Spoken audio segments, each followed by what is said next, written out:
Does McGuinness have anything to do with that, though? Well, he would have an input, obviously. Yeah.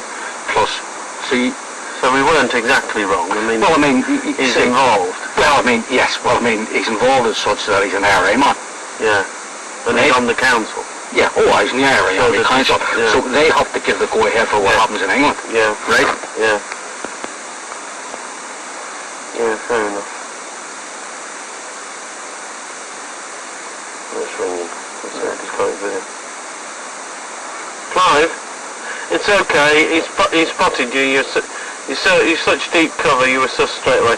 No, there's no problem, as you can see, and you're quite happy to come and sit in the car and we'll have a proper chat. Cheers.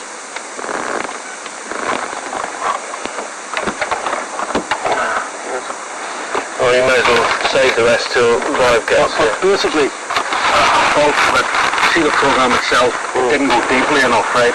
Now, if you want to take in Martin McGuinness, you have to take in a couple of other people. Yeah, that was one of the problems, that we have a lot of evidence on people like Hugh Brady and so on. No, not Hugh Brady. Hugh Brady. I'm talking about the likes of a guy called Spike Murray. Well, Clive's been doing this sort of stuff for 20 odd years, so where those names wouldn't particularly mean much to me. Clive will know. Okay. I don't know why the doors are locked. It's not 11. It must be child lock, Clive. It must be child locked or something. Yeah, this is Clive. This is Paul Jackson now. Okay, Jack. Yep. Clive's the senior producer on this programme. Clive's been here a long time. You were being cautious there. Oh, no. What Jack was saying. I knew you would do that, like, you know, so. Yeah, well, it's He was just worried we were taking pictures, which we weren't. No, I thought that. We're really interested in moving pictures if we're doing something like this. What Jack was just saying is that there are other men, not the Hugh Bradys, that Hugh Brady's are equally on, you know what I mean? You don't top guns like McGuinness. No. If I was explaining what your first thing, Frank. I was explaining to Frank, right? McGuinness is on the IRA Army Council, right? Yep. He also controls the Northern Command, which takes in the 9 counties of Ulster, right? That was formed in 1977 by Ever Bell, right? Split Northern Southern Command, right? There's a 5-man Army Council which McGuinness is part of, right? Nothing happens in Northern Command that McGuinness doesn't okay, but there's another person there too who's sort of, I would say, more military involved in Northern Command. He's his adjutant, a fella called Sean Spike Murray from Beachmount. Do you know him? You know of him. Right. Anything that would happen, Murray would have the say-so, right? Would okay it with McGuinness. He meets McGuinness about once, twice a week in Belfast, right? This is a regular arrangement, right? McGuinness would come into Belfast. It used to be he'd come into Belfast on Tuesday, right? Every week. He stayed for 2 days. Him and Murray would do what they have to do, right? But what they've basically done is they've cut up the Northern Command area, right? Murray's more or less looking after Belfast. Since Danny Morrison went down. Or before. No, Donny Morrison had nothing to do with it. Right. Nothing to do with it. He was director of publicity, but he was also in the IRA Army Council. But he had no balls. Right. That's basically, right? He was a pen pusher, if you want to put it that way, right? Murray, since he came out of jail, he's out of jail about 7 years, right? He's adjutant of the Northern Command, right? Operates under McGuinness. He more or less controls down Armagh, Tyrone. We've sort of broke it up into 2 areas of Northern Command, where McGuinness would sort of look up off the top half.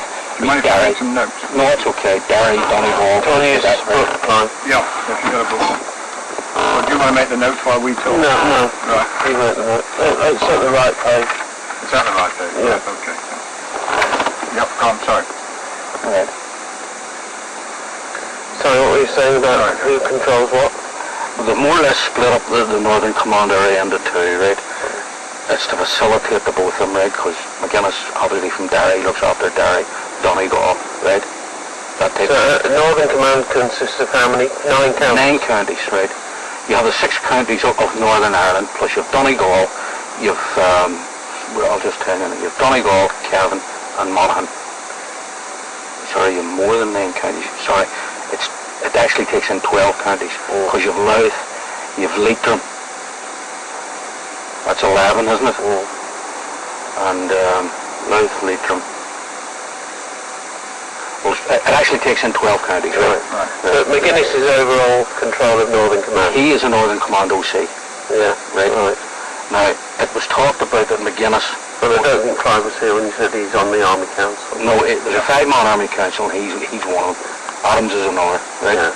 So he wouldn't be responsible for English operations, but he would be part of the team that sanctions them. Exactly. That was the point you were making. Well, you see, what happens is, right, I'll explain the situation to you, right?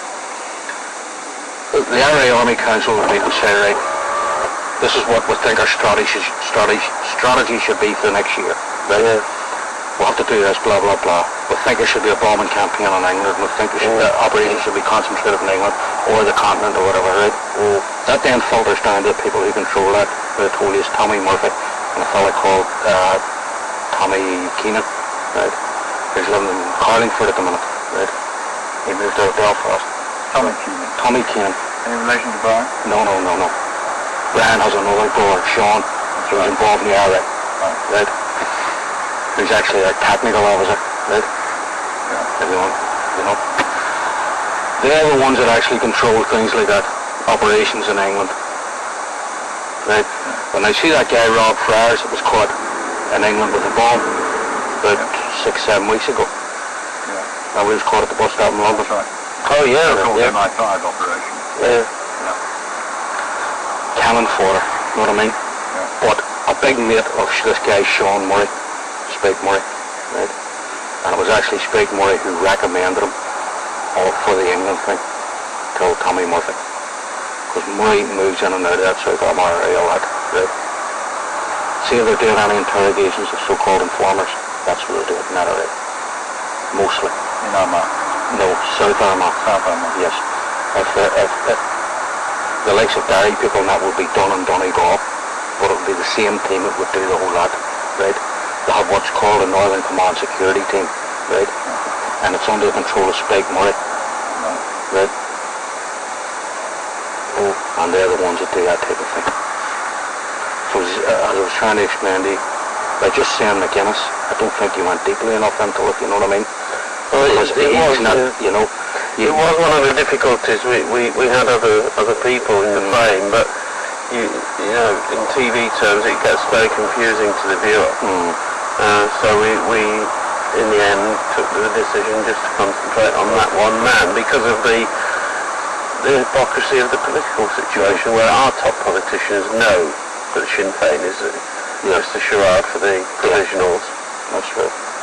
So and you have to say the resulting furore of publicity and debate. It's done no harm. It's helped, hasn't it? It's done no harm, you know what I mean? Done no harm, it exposed him for what he is. Yeah. And see that woman that came on, and she was writing what she said, like he is an evil person. Yeah. Mrs. Hegarty. Yes, because he gave the go-ahead for Frank Haggerty, right? Frank Haggerty... Can I ask you how you know that, Jim? Oh, No, I mean we're talking between the cup. I know. You know. We talk to a lot of people who've been very trusting with us, as you can see from the nature of the program. I'm not trying to trap you or whatever. The only reason I ask you is because we only put part of what he did there with Mrs. Hegarty. And, Well, I'll tell you what I know about it, right? yeah, please, yeah. McGuinness was on the phone to Frank Haggerty when he was in England. That's right, from Mrs. Hegarty. Haggerty, you see, there was weapons caught in Donegal, there was 150 rifles caught, right? Haggerty was the one that gave the information on that, right? He was then taken out, right, brought to England, right, and he missed his common law wife, right? That's right, Dorothy. So he kept phoning back, so McGuinness got on the phone and says, look, you'll be okay, blah, blah, blah. Convinced him that he'd be okay and convinced him more, right? He then came home and McGuinness was the instrument of him being taken away and shot. Right. I mean,